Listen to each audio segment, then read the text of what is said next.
ಹಾಸನದಲ್ಲಿ ಮಾಡ್ತಿರತಕ್ಕಂಥ ಸಮಾವೇಶ ಏನಿದೆ ಒಂದು ಸ್ವಾಭಿಮಾನಿ ಸಮಾವೇಶ ಅಂತೇಳಿ ಈಗ ಸರ್ಕಾರ ಸಾಕಷ್ಟು ಗ್ಯಾರಂಟಿ ಕೊಟ್ಟಿದೆ, ನಾವು ಗೆದ್ದಿದ್ದೀವಿ ಅಂತ ಹೇಳ್ತಾರೆ. ಈ ಸಮಾವೇಶದ ಅವಶ್ಯಕತೆ ಇತ್ತಾ ಸರ್ ಸಿದ್ದರಾಮಯ್ಯವ್ರಿಗೆ? ಅವರು ಮಾಡಬೇಕಾಗಿದ್ದು ಚನ್ನಪಟ್ಟಣದಲ್ಲಿ, ಸಂಡೂರಲ್ಲಿ ಅಥವಾ ಶಿಗ್ಗಾವಿಲಿ ಸಮಾವೇಶ ಮಾಡಿ ಜನಗಳಿಗೆ ಕೃತಜ್ಞತೆ ಹೇಳಬೇಕಾಗಿತ್ತು. ಹಾಸನದಲ್ಲಿ ಯಾಕೆ ಮಾಡ್ತಿದ್ದಾರೆ ಅಂತ ದೇವರೇ ಹೇಳಬೇಕು. ಯಾತಕ್ಕೆ ಮಾಡ್ತಿದ್ದಾರೆ ಇವರಲ್ಲಿ ಅಂತ ಗೊತ್ತಾಗ್ತಿಲ್ಲ ನಮಗೆ. ಮಾಡಬೇಕಾಗಿದ್ದಲ್ಲಿ ಜನಕ್ಕೆ ಕೃತಜ್ಞತೆ ಹೇಳಬೇಕಾಗಿದ್ದು ಅಲ್ಲಿ ಇವರು.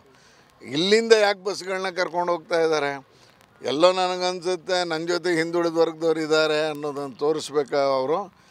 ಎರಡನೇದು ವಕ್ಫ್ ಬೋರ್ಡ್ದು ಏನು ಹಗರಣಗಳು ನಡೀತಿದೆ ಅದನ್ನು ಸ್ವಲ್ಪ ಕಡಿಮೆ ಮಾಡುವ ತಂತ್ರಗಾರಿಕೆಯೂ ಇರ್ಬೋದು.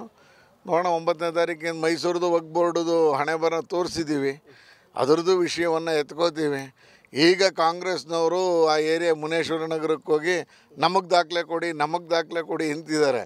ಸರಿ ಮಾಡಿಕೊಟ್ರೆ ಯಾರಿಗಾರು ದಾಖಲೆ ತೊಗೊಳ್ಳಿ, ಅದರಲ್ಲಿ ಏನಿದೆ? ಓಪನಾಗಿ ಎದ್ದು ನಿಂತ್ಕೊಂಡು ಇಲ್ಲ ಕಾಂಗ್ರೆಸ್ ಸರ್ಕಾರ ನಾವು ಸರಿ ಮಾಡ್ತೀವಿ ಅಂತ ಹೇಳಿ ನೋಡೋಣ.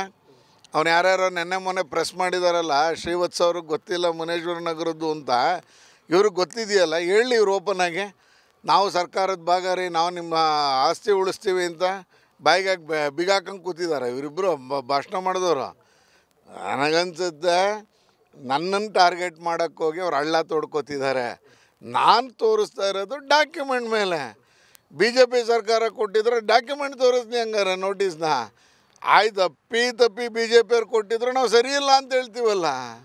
ನಾವೆಲ್ಲಿ BJP ಕೊಟ್ಟಿದ್ದೀನಿ ಸರಿ ಇದೆ ಅಂತ ಹೇಳ್ತೀವಿ? ಕೊಟ್ಟಿಲ್ಲ, BJP ಅವ್ರು ನೋಟಿಸ್ ಕೊಟ್ಟಿಲ್ಲ. ತಪ್ಪಿ ಕೊಟ್ಟಿದ್ರೆ ಅದು ಸರಿ ಇಲ್ಲ. ಈ ವಿಚಾರ ಸದನದಲ್ಲಿ ಪ್ರಸ್ತಾವ ಮಾಡೋಕ್ಕೆ ರೆಡಿ ಆಗಿದ್ರು. 100ಕ್ಕೆ 100 ಡಾಕ್ಯುಮೆಂಟ್ ಇಟ್ಕೊಂಡಿದ್ದೀನಿ. ಒಂದೊಂದೇ ಮೂಡೋದು ಇದ್ರದ್ದು ಎರಡೂ ಹೇಳ್ತೀನಿ. ಹೆಂಗೆ ವಕ್ಫ್ ಬೋರ್ಡ್ ಮಾಡ್ತಾಯಿದ್ದೀವಿ ಅಂತ ಹೇಳ್ತೀವಿ.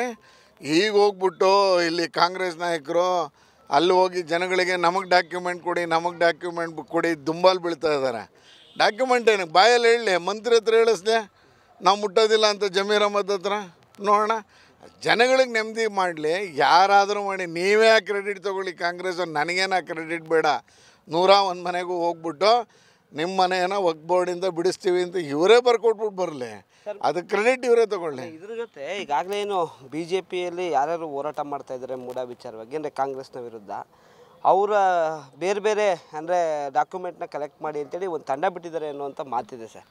ಏನೋ ಹುಡುಕಿಸ್ತಾ ಇದ್ದಾರೆ ಅಂದರು. ಇಷ್ಟೊತ್ತಿಗೆ ಅವ್ರಿಗೆ ಸಿಗಬೇಕಾಗಿತ್ತು BJP ಅವ್ರು ಮಾಡಿದರೆ BJP ಅವ್ರದ್ದೇ ಹುಡುಕ್ಲಿ.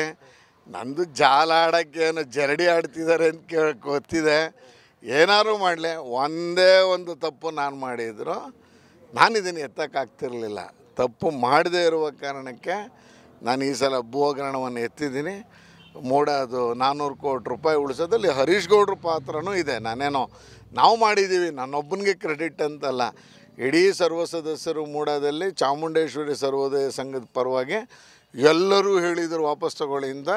ಹರೀಶ್ ಗೌಡ್ರು ವಾಯ್ಸ್ ಮಾಡಿರೋದು ನಿಜ. ನಾನು ಹರೀಶ್ ಗೌಡ್ರಿಗೂ ಅಭಿನಂದನೆ ಸಲ್ಲಿಸ್ತೀನಿ, ಸರ್ಕಾರಕ್ಕೂ ಅಭಿನಂದನೆ ಸಲ್ಲಿಸ್ತೀನಿ. ಆದರೆ ಫಸ್ಟು ಆ ಜಾಗಕ್ಕೆ ಬೇಲಿ ಹಾಕ್ಕೊಳ್ಳಿ, ಕೆವಿಯಟ್ಟನ್ನು ಹಾಕಬೇಕು. ನಾನು ನೆನ್ನೆ ಜಿಲ್ಲಾಧಿಕಾರಿಗೆ ಪತ್ರ ಕೊಟ್ಟಿದ್ದೀನಿ. ಫಸ್ಟು ನೀವು ಈ ಸರ್ಕಾರದ ಆದೇಶದ ವಿರುದ್ಧ ಕೆವಿಯಟ್ ಹಾಕ್ಬಿಟ್ಟು ಯಾವ ಕಾರಣಕ್ಕೂ ಬಿಲ್ಡರು ಒಳಗಡೆ ಕೋರ್ಟ್ಗೆ ಹೋಗಂಗೆ ಆಗಬಾರ್ದು, ಆ ರೀತಿ ಮಾಡಿ ಅನ್ನುವಂಥದ್ದನ್ನು ಮಾಡ್ತಾಯಿದ್ದೀನಿ. Thank you. ಇದಿಷ್ಟು ಏನು ಶ್ರೀವತ್ಸ ಅವರ ಮಾತಾಗಿರ್ತಕ್ಕಂಥದ್ದು. ಹೀಗಾಗಿ ವಕ್ಫ್ ಬೋರ್ಡ್ ಇರ್ಬೋದು ಅಥವಾ ಮೂಡ ವಿಚಾರ ಈಗಾಗಲೇ ಏನು ಸದನದಲ್ಲಿ ಮಾತನಾಡೋದಕ್ಕೆ ಸಕಲ ಸಿದ್ಧತೆ ಮಾಡ್ಕೊಂಡಿದ್ದೇನೆ. ಹಾಗೂ ಈ ಒಂದು ಪ್ರಕರಣ ಯಾವುದೇ ಕಾರಣಕ್ಕೂ ಒಂದು ತಾತ್ವಿಕ ಅಂತ್ಯ ತರೋರು ಕೂಡ ಬಿಡೋದಿಲ್ಲ ಅಂತಕ್ಕಂಥದ್ದು ಇವ್ರ ಮಾತು. ಕ್ಯಾಮ್ರಾಮನ್ ಸತೀಶ್ ಜೊತೆ ಯಶಸ್ ಮಾವತ್ತು, ನ್ಯೂಸ್ ಒನ್ ಕನ್ನಡ, ಮೈಸೂರು.